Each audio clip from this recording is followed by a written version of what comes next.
victoria fue sufrida y se hizo esperar.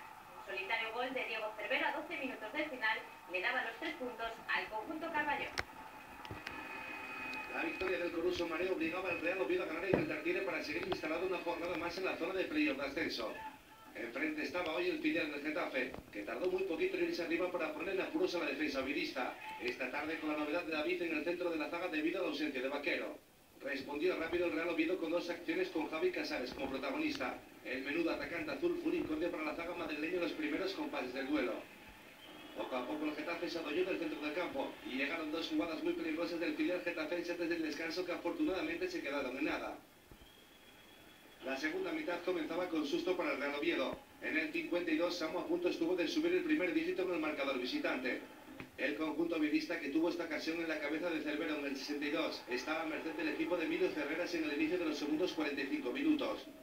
Reaccionaba el conjunto azul y Cervera y Manu Gusto, tras una gran acción de Casares, llevaban el peligro a la portería madrileña.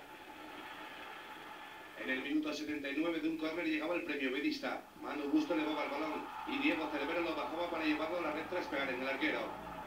Poco después el de la portería azul se encargaba de repeler el balón para evitar un gol que pudo costarle 2 puntos al equipo de Sanlugarte. Finalmente el Real Oviedo sumaba su 7ª victoria del campeonato y una jornada más sigue en puestos de playoff. Lo acabamos de ver, en el palco hoy había presencia mexicana, pero mañana Carlos Slim y Arturo Elías regresarán a su país. Atrás queda un fin de semana en el que han podido empaparse de oviedismo. TPA quería conocer sus impresiones y sus planes para el Real Oviedo. Nos lo cuenta en una entrevista exclusiva Arturo Elías. Está siendo, en resumen, una maravilla. La verdad es que el recibimiento de la gente, el cariño, el afecto, de verdad me han hecho sentir como si fuera parte de esta ciudad, como si fuera parte de esta gran familia. Tú no puedes llegar a un lugar nuevo, a un club nuevo, a una empresa nueva, una ciudad nueva, de la nada y pensar que sabes todo, cuando no sabes nada. Digo, tienes los principios y tienes las bases y tienes estructura en la cabeza y sentido común para hacer las cosas, pero lo que necesitas es aprender de la gente del lugar y de quien está pegado al lugar, y eso es lo que traté de hacer hoy. Nuestra participación queremos que sea, aunque a larga distancia, porque nos separan muchos kilómetros, con lo más cercana posible. He hablado con el presidente, hemos quedado de comunicarnos las decisiones importantes, de cambiar puntos de vista, etcétera.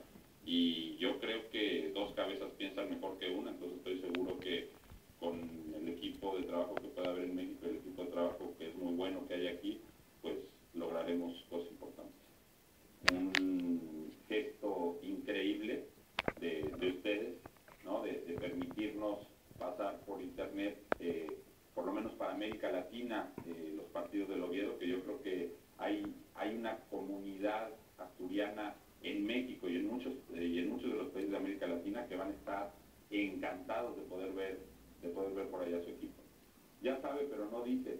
No, eso será una decisión conjunta con el Consejo y bueno, pues ya la tomaremos en su momento. Retomamos la jornada para ver lo ocurrido en el